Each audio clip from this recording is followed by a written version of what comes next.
guys, it's me, Do Not Obey, and let's get into another video. Now, we are on chapter 5. We're back in the book, of course, The Navigator Who Crossed the Ice Walls. Now, normally I will read a little bit out of the book and do a little bit of notes. Now, we're starting with the notes today because what I am about to read you guys, I'm very excited about, and I did not want to limit what I wanted you guys to get out of this chapter by my notes. Okay, so we are going to start with chapter 5, The Human Reset.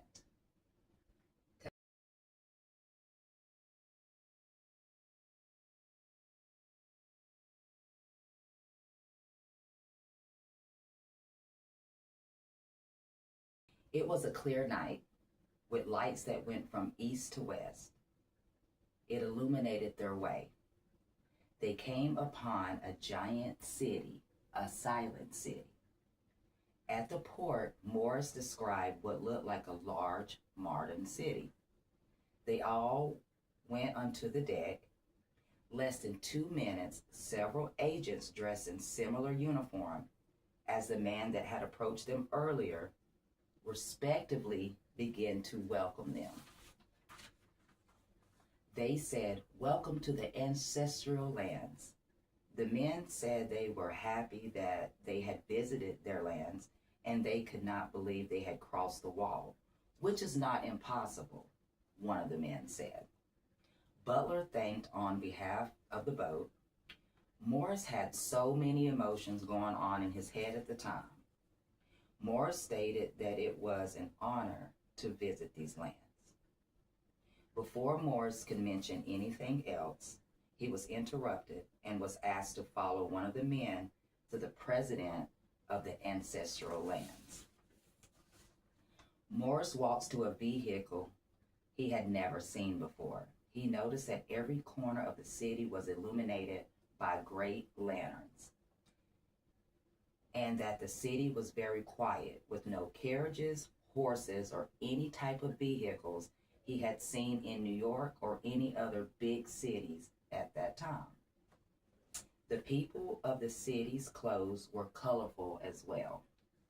While walking with the agent, Morris noticed a device in his hands that transmitted different images and voices he could not understand. A huge stone building stood out among the rest. The building read, Presidential Office, Renaissance, hope I got it right, with the same flag, blue background with a white circle in the middle. Morris walks into the huge building. He can see connections for passages between each room. There were different types of seats, and the walls were cold to the touch. They were made out of marble. Y'all, I'm excited. After climbing so many stairs, Morris was asked to wait a moment. He sat down in a seat that was so comfortable and unknown to him. He said that he could sit there forever.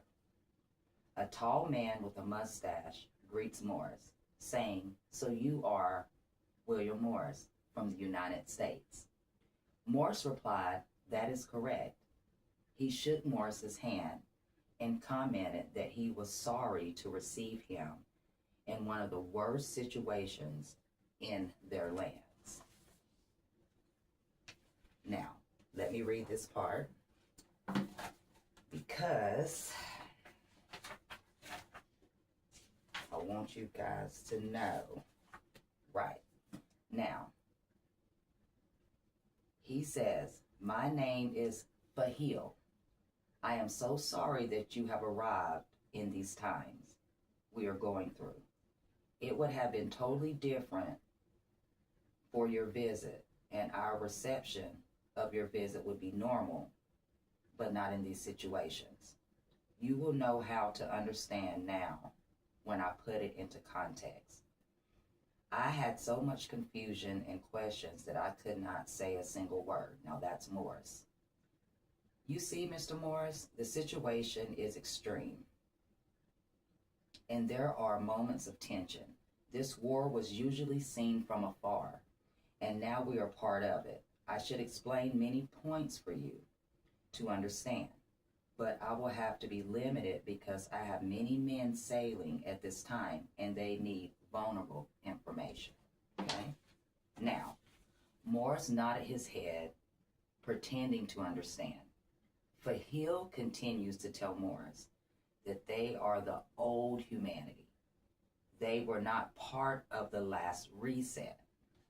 Now, back into the book, because I am going to read y'all what the human reset is, and this will close up chapter 5. The human reset. The reset is a process they carry out in their lands to annihilate every human being, leaving only their newborn babies to repopulate those lands and carry out the same process over and over again.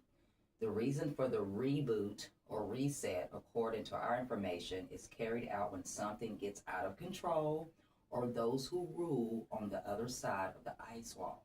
The factors can be several, and they do not doubt it. Believe me, the knowledge of other lands can lead to a reset. It could be by pests, floods, fires, plagues, wars, missiles, or war bombs they call asteroids. Or it could be all of that together. It doesn't matter how. The fact that we have escaped before is reason enough of a threat from them not to want us breathing. Do you understand me now, William? My head was spinning. I felt dizzy and thought I would fall there in front of Mr. Fahil. While I understood the situation, I could not believe that all that was happening in the lands where I was born. I sat up in a hurry and started to sweat cold. I understand your feelings, William. I wanted to go straight to the raw history so you can understand the situation. Understand the situation, there is much more to know, but you will learn it with the days in your stay here. Although these lands are considered out of conflict, nothing and no one is out of this conflict these days. Now, if you allow me, I'm sorry that the conversation has been short, but I must leave urgently. He shook my hand again and rushed me back into a room. The agent next to me looked me in the eyes as if he understood my pain for the lands I was leaving behind. It was a before and after. I could not believe that all this was happening. We returned to my boat where I had many things to tell the group. Butler was not there. I gathered everyone, told them the situation and how little I understood of everything. I had experience in Presidential Fahil's office. The group was more stunned than me. They began to question me that I should have asked this or that. But with a confused mind and an immersed of darkness, the story told, to me, it was more difficult for me to even breathe, let alone be able to think in this type of crisis. I began to ask where Butler had gone. They told me that he had left the boat as soon as I left with the agent. We do not know where he was going. Again, we lost Butler, but now in unknown lands. We were silent, pensive. All this was going around in my head. The old humanity, the death of us all intentionally. Who could carry out these such horrible plans? And with what intention? When all this came to my mind, a deafening sound suddenly invaded from the skies. An explosion made us lie on the ground. The ground trembled beneath our feet. The sea tossed our vessel like a sheet of paper, and chaos exploded in every direction. Our eyes were wide open, and we did not understand what was happening. We ran to the deck and saw the worst war landscape that anyone could observe. Not even in our times of war, we lived something similar. Everything was destroyed. People screamed in the streets. An alarm sound was activated, who knows where, but it was heard throughout the city. A voice tried to calm people down, but it was too late. They had reached the ancestral lands. Ooh, y'all, it's getting deep. It's getting deep. Let me know what you guys think about chapter 5. I hope you guys are reading along. I have started a playlist, so if you don't want to watch it right now, you can just binge watch it when I'm finally done with the book. But like I always say, do not obey. Stay woke. Peace.